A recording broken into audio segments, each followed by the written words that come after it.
What's up, Zox fan? We're back with some more Godforge. Appreciate you guys for tuning in. And of course, I'm sending you guys a ton of positive vibes. If it has not been that positive, hope that your day gets much, much better. Now, we are jumping into another Friday Leaks, and I feel like this week's is honestly insane. Okay.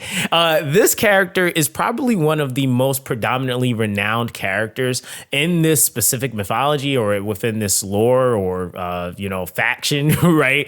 And we're talking about Horus. Okay. Now, who exactly is Horus? Horus is a very, and probably one of the most predominant figures or deities, period, when we start talking about Egyptian gods. He is basically a symbol of kingship, healing, protection, and what you probably would say he's more renowned for is being the god of the sun and the sky. So that's typically, what you would hear about this character and really what he's engulfed around. But this is actually what we're first taking a look at here is the point of reference for the character. And I think that, having a point of reference is always good. I think that, it's always not so much of where the point of reference is from, but it's what you do with that point of reference, right? So we kind of are taking this like journey through the process where they kind of use that point of reference to start creating their version of Horus, which you can already start seeing is already a completely different character, right? Now, of course, they're also using the ancient sculptures from that time period to also, kind of give some influence or inspiration to the design that they're taking on. But it's really, really well done so far, right? And then they end up ultimately with this Horus concept art. And I gotta say, this is insane. And the thing about it that I really love is that you still kind of have those traditional like appeals or feels to the character, but then you get these mech vibes. Like, I don't know if it's just me, but it's like this very ancient mech vibe kind of going on with the character. So I feel like this is something that I really honestly resonate with.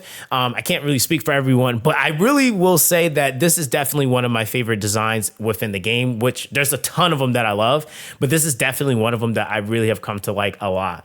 Now, of course, with that, you kind of start to look at the design itself a little bit, and there's a lot of detail. You start to see like the inscription almost so detailed. In fact, I thought that was lava for a little bit, because the idea is also too is that he's infused with the power of the sun. So I could kind of see that, detailing and reference, the glowing eyes. So you kind of can get that. But then, of course, it's Horus. He can fly. So that kind of goes into him being also a deity of the sky. So there's a lot of different things that you can kind of pull from this, just, this one concept.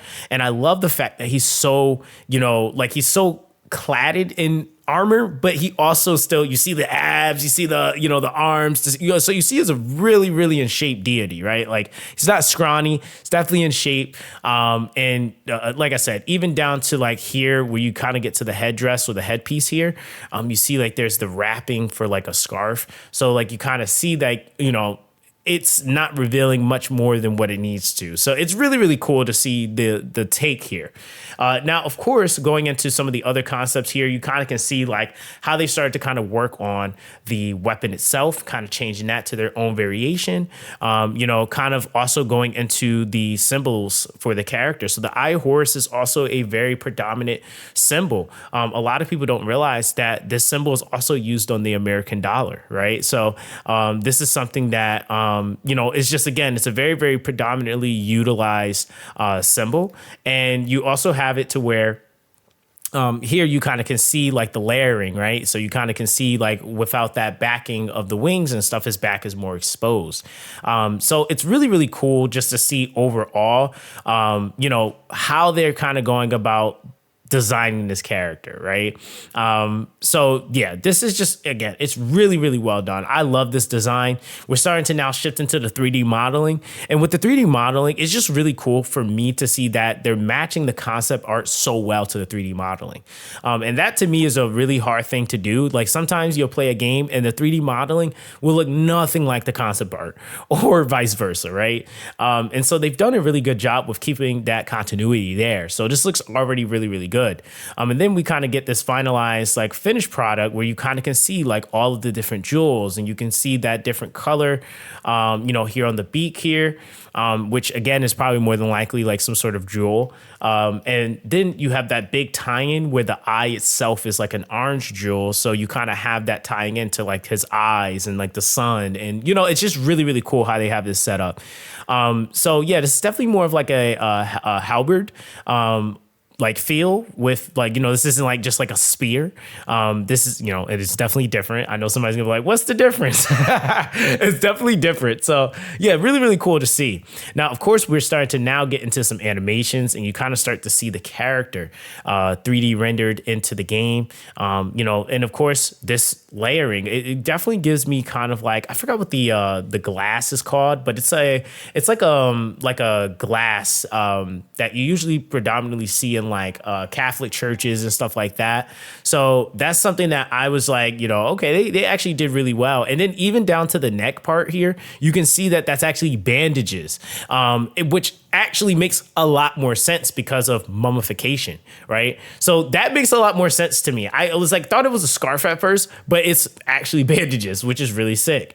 Now we actually are now starting to get some more animations to play around with, to take a look at. So let's dive into these. Now, these are the first animations. This obviously is some sort of buff, right? He's jumping into the air, he's flying up, and his wings kind of curve as the spear goes straighter into the air. And you can kind of see this at different angles here, which is really, really cool. I think that this is like really well done. It's kind of giving that extra movement that you didn't really see, leading up to this point. So it shows that the character has life, right?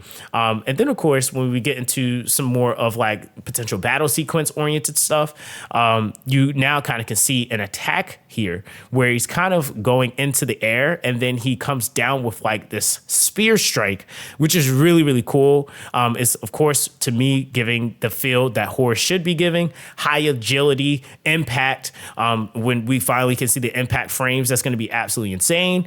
But that's going to be something that I really feel like really makes this character super sick, is that you also kind of have that traditional, or what honestly naturally birds do.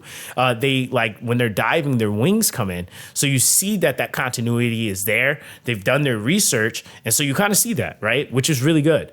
Now, of course, with that too, we also have this last portion here where you can kind of see the attack animation for the character. So you have this big halberd swing, which again, it's just a clear indication of like what kind of character we're dealing with. This is the basic character's attack, or the basic attack for the character, which again, it's perfectly fine. And this again could possibly change or evolve or, have more to it.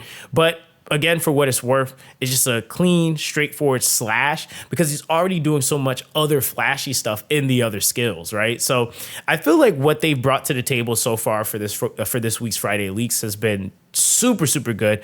I feel like one of the things that I really like about what the Fateless team is doing is that I feel like with each video, the game is evolving more. Like it's becoming more of a game with each video. And not that I didn't feel like it wasn't a game before, but I feel like, there's one thing to see the vision behind something, but it's a completely other thing when you start to actually see that vision unfold. And then you now are getting closer and closer and closer to having that thing tangibly be something that you can have right at your hands at home or on your computer. We're getting to that point. It's really, really sick to see a lot of these things coming, to the forefront and just honestly just coming into fruition. Like, it's just really cool to see.